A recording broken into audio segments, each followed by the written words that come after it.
नाज़रीन, महाराष्ट्र में assembly election का बिगुल बज चुका है। तमामी सियासी पार्टियां और इन पार्टियों के बड़े छोटे नेता तैयारियों में मसरूफ़ हो चुके हैं। महायुति, जिसमें शामिल तीनों ही सियासी पार्टियां इस तैयारी में मसरूफ़ है कि दोबारा महाराष्ट्र में इख्तिदार हासिल कर सके, तो वहीं महाविकास अघाड़ी, जो एक मजबूत अपोजिशन के तौर पर पूरे महाराष्ट्र में अपना डंका बचा चुका है, उन तमामी सियासी पार्टियों की जानिब से अब ये फील्डिंग लगाई जा रही कि किस तरह फिर दोबारा महाराष्ट्र में महाविकास अघाड़ी की हुकूमत कायम हो। इसी कड़ी के तौर पर एबीएन महाराष्ट्र शहर के तमामी सियासी नेताओं से और पार्टियों से एक मुलाकात का सिलसिला शुरू कर चुका है। और ऐसे ख्वाहिशमंद उम्मीदवार, वो उम्मीदवार जिनके ताल्लुक से ये कहा जाता है, ये सुना जाता है कि उनका सिर्फ औरंगाबाद या मराठवाड़ा ही नहीं बल्कि महाराष्ट्र की सियासत में एक अच्छा दबदबा है, असर और रसूख है, ऐसे ही ख्वाहिशमंद उम्मीदवारों से एबीएन महाराष्ट्र की मुलाकातों का सिलसिला जारी है।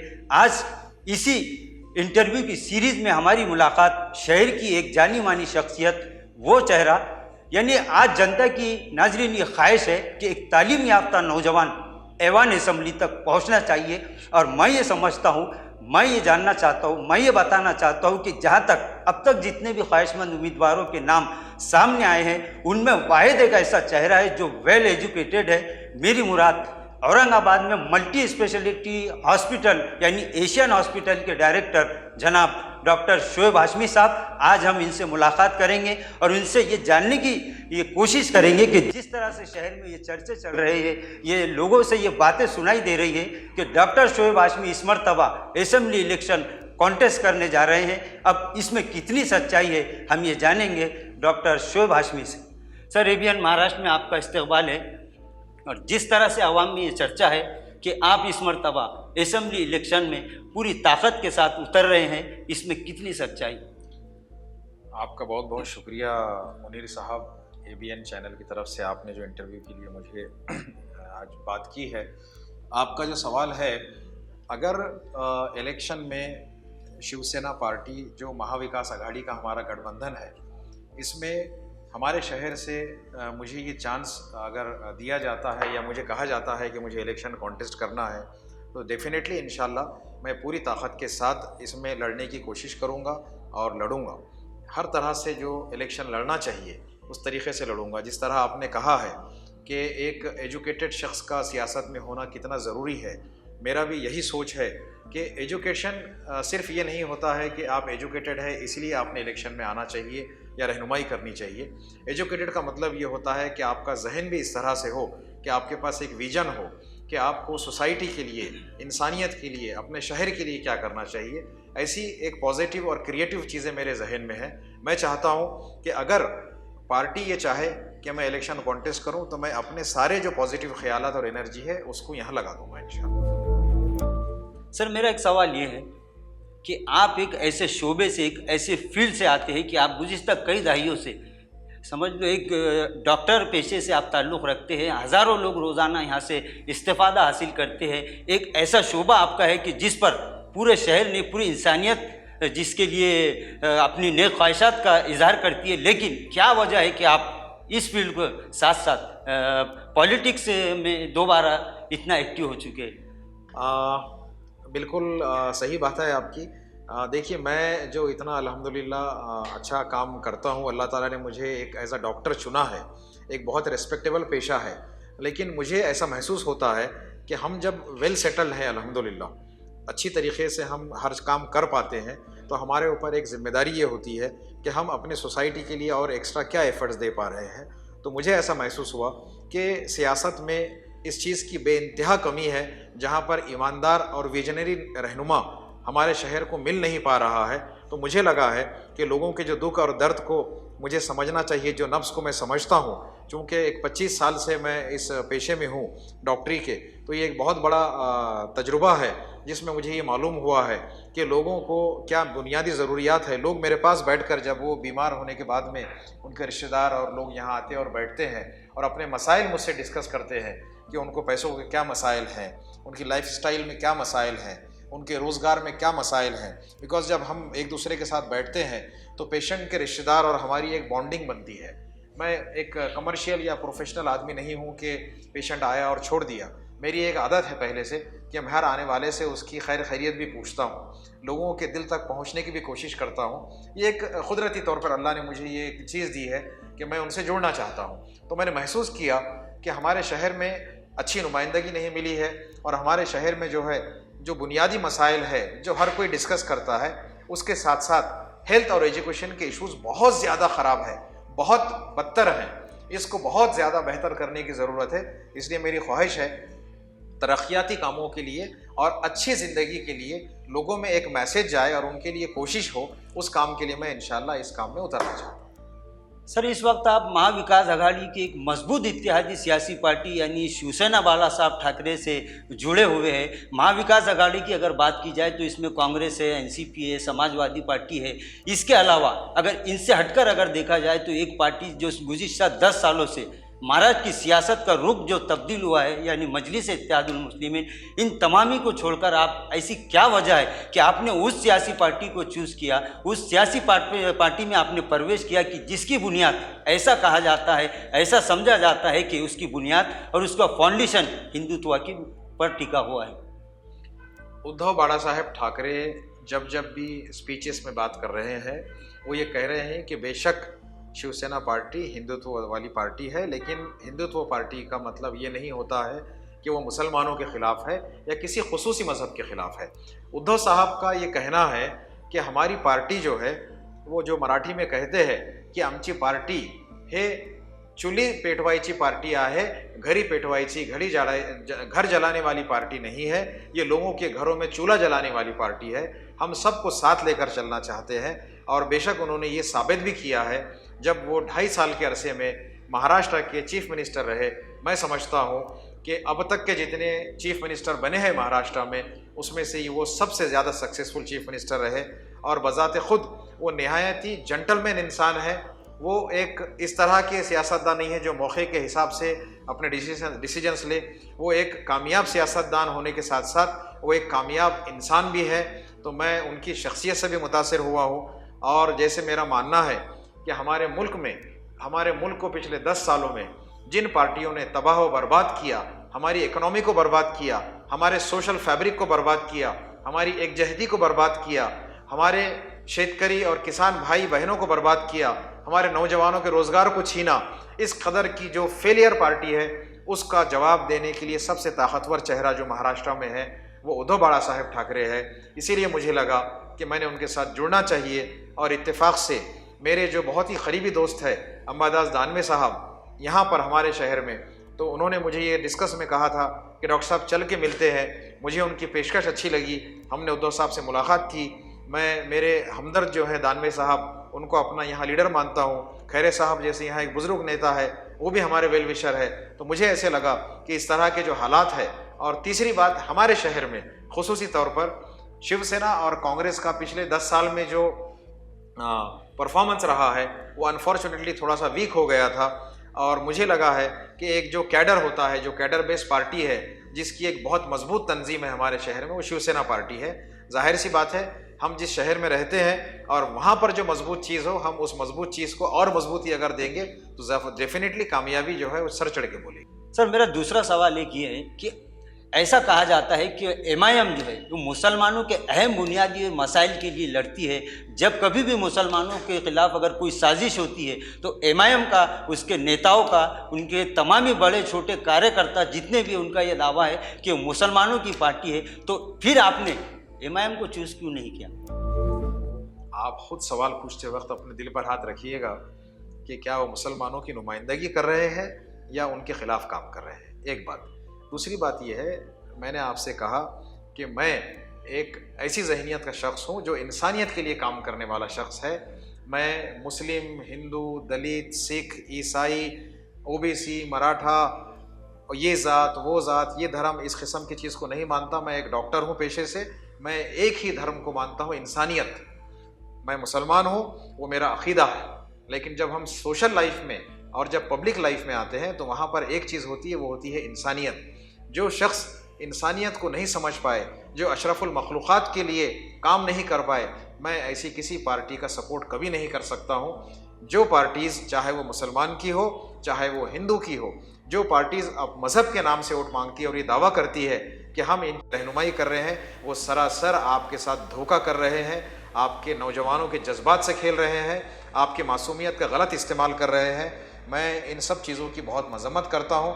मैं नहीं समझता हूँ कि सिवाय महाविकास आघाड़ी के ऐसी कोई जमात या ऐसा कोई ग्रुप है जो इस वक्त महाराष्ट्र में सरकार बना सकता है। महाराष्ट्र में इंशाल्लाह महाविकास आघाड़ी की सरकार बनेगी, 100% बनेगी, और उद्धव साहब ही इस वक्त यहाँ आने वाली सरकार के चीफ मिनिस्टर बनेंगे।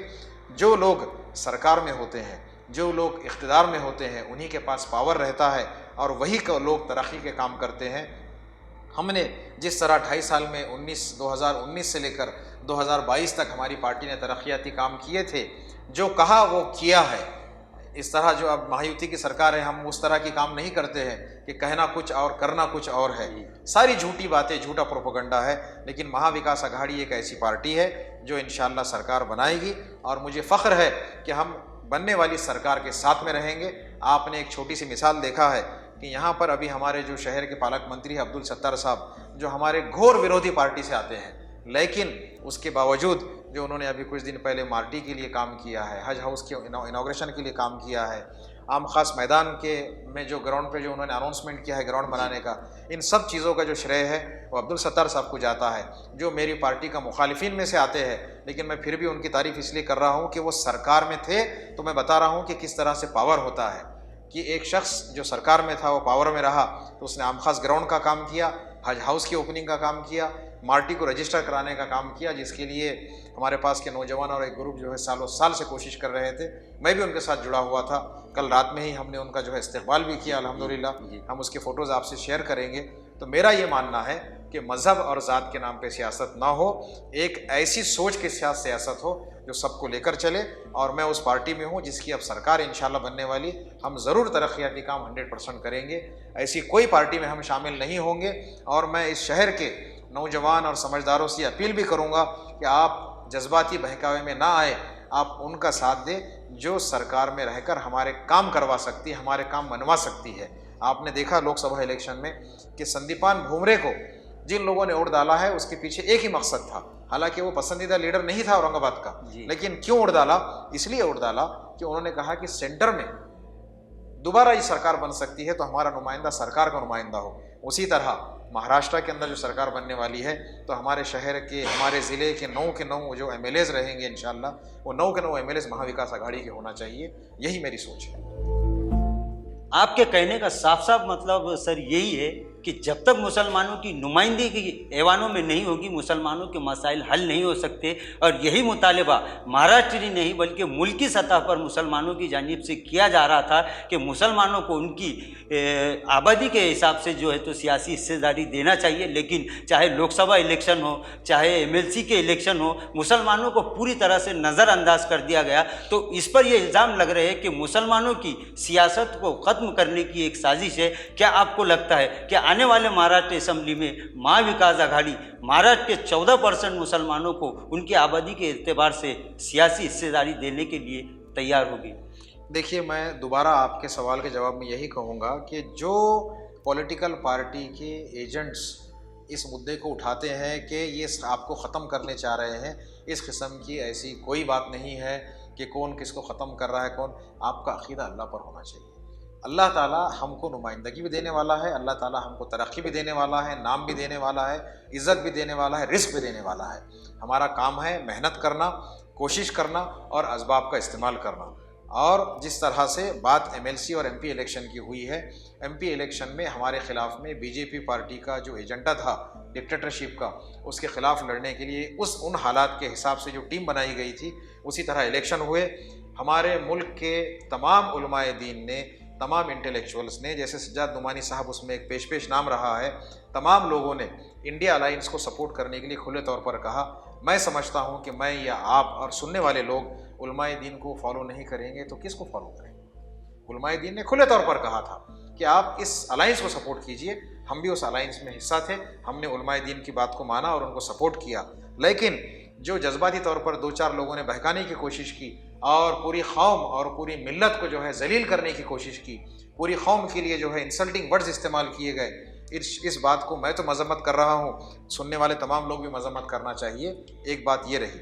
दूसरी बात, जो अभी MLC के इलेक्शन हुए, वहाँ महाविकास आघाड़ी के पास में सिर्फ 2 ही सीट के लिए जो है रिक्वायर्ड नंबर था, मेजॉरिटी थी, जिसमें से एक शिवसेना से जो है मिलिंद नार्वेकर इलेक्ट हुए हैं और कांग्रेस से जो है तो वो सातों मैडम इलेक्ट हुए हैं। तो उस वक्त में हमारे पास में ये मसला था कि अगर तीसरा कैंडिडेट वो मुस्लिम का दे देते, जैसे 3 लोग खड़े थे, और खुदा ना खास्ता कैंडिडेट हार जाता, तो फिर ये इल्ज़ाम लगता कि इलेक्शन में खड़ा करके गिरा दिया है। तो वो एक मसलहत थी कि आने वाली ये विधानसभा इलेक्शन के अंदर इंशाअल्लाह बहुत ही मौसूर नुमाइंदगी दी जाएगी, रिस्पेक्टेबल नुमाइंदगी दी जाएगी। जिस तरह से हर ज़ात और हर धर्म का इंसान, हर मज़हब का इंसान सोचता है कि हमको एक रिस्पेक्टेबल नुमाइंदगी मिले, ऐसे मेरी भी सोच है और ऐसी उम्मीद है, और हम इसके लिए काम भी कर रहे हैं इंशाअल्लाह। सर, अक़लियतों और ख़ासकर मुसलमानों के अहम और बुनियादी मसाइल पर अगर बात की जाए तो गुज़िश्ता 10 साल पहले 2014 में जो असम्बली इलेक्शन हुए तो उसमें हमारा एक नुमाइंदा मुंतखब हुआ। उसके बाद 2019 में लोकसभा में भी हमारी मुस्लिम नुमाइंदगी रही। लेकिन जहाँ तक बुनियादी मसाइल और अहम मुद्दों की बात की जाए तो आपको क्या लगता है कि मुसलमानों के जो मसाइल गुज़िश्ता कई दहाइयों से बरकरार है, उसमें कुछ कमी आई है, या मुसलमानों के वो मुद्दे और मुसलमानों के वो काम और मुसलमानों के वो मुतालबात अब भी जू के तू बरकरार है? डेफिनेटली मसाइल हैं और मसाइल चलते रहेंगे। हमारा काम यह है कि इन मसाइल को हल करने के लिए मौसूर नुमाइंदगी हो, और उसी के लिए मेरे जैसे शख्स का इस सियासी फील्ड में होना ज़रूरी है, जो इन चीज़ों को समझता है। मेरी ख्वाहिश या मेरा मुद्दा ये नहीं है कि मैं किस तरह अपना नाम बड़ा करूं और किस तरह से अपनी जेबें भरने की कोशिश करूं।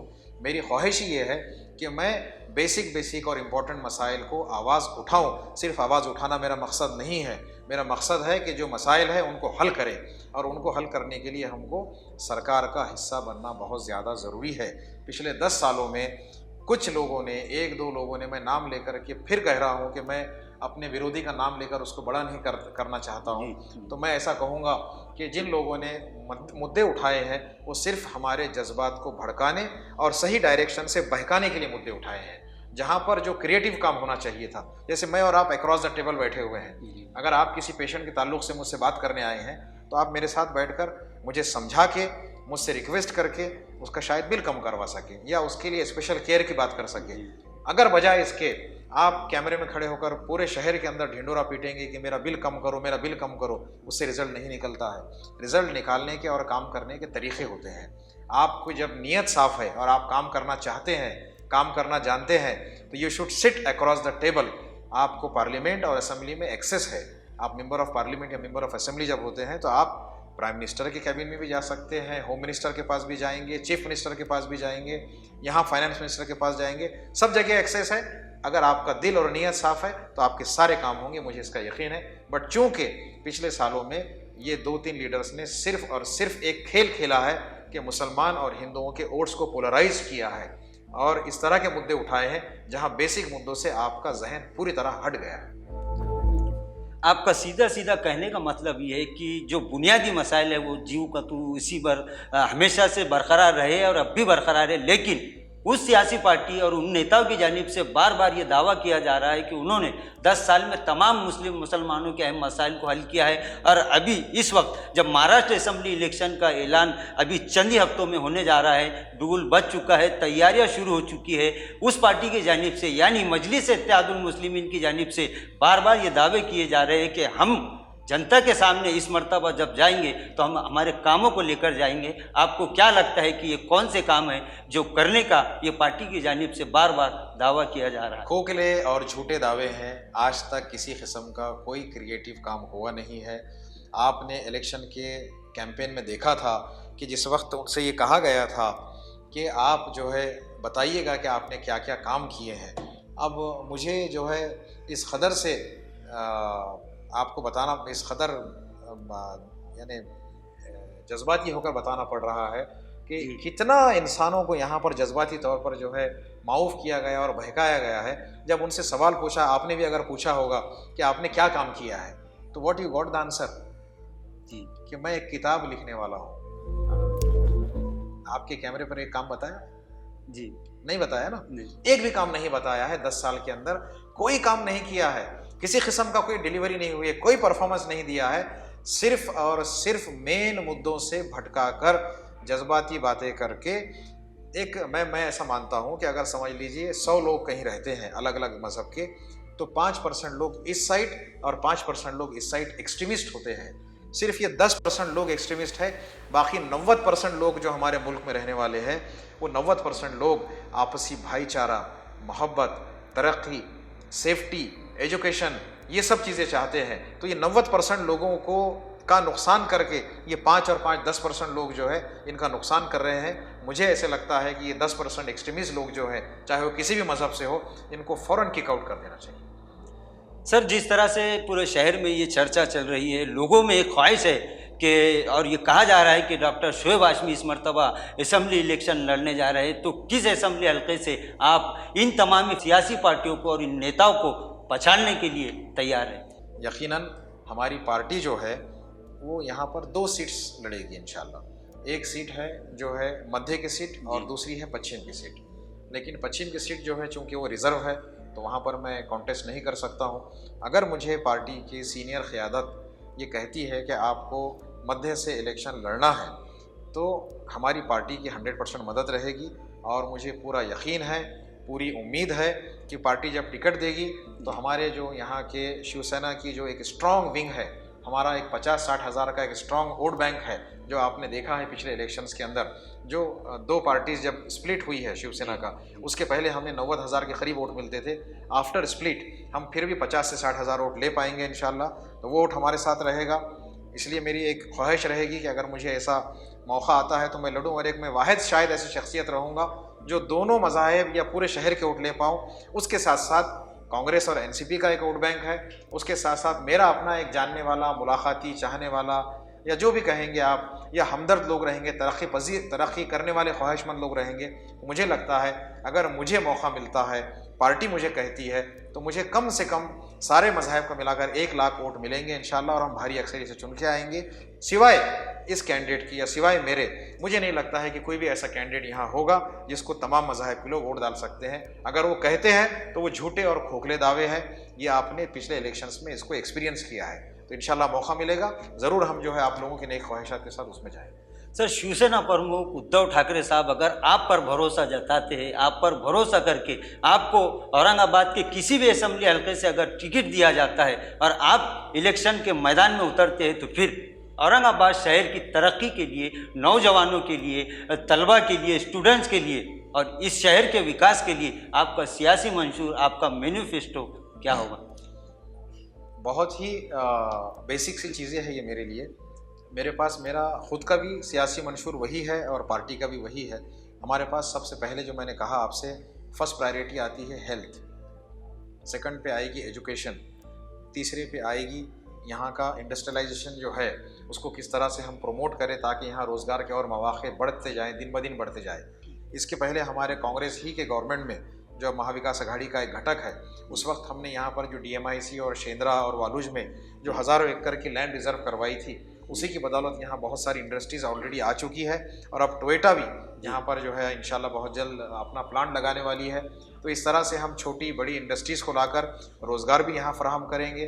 उसके साथ साथ हमारे पास में जो पिछले 30-35 साल से बदकिस्मती से जो आपसी ताना बाना ख़राब हुआ है दोनों मज़हब और कौम के बीच में, जो एक रसाकशी और जो एक थोड़ा नफ़रत को पैदा करने की कोशिश सियासी तौर पे की गई है, उसको इंशाल्लाह मैं पूरी तरह से ख़त्म करने की कोशिश करूँगा।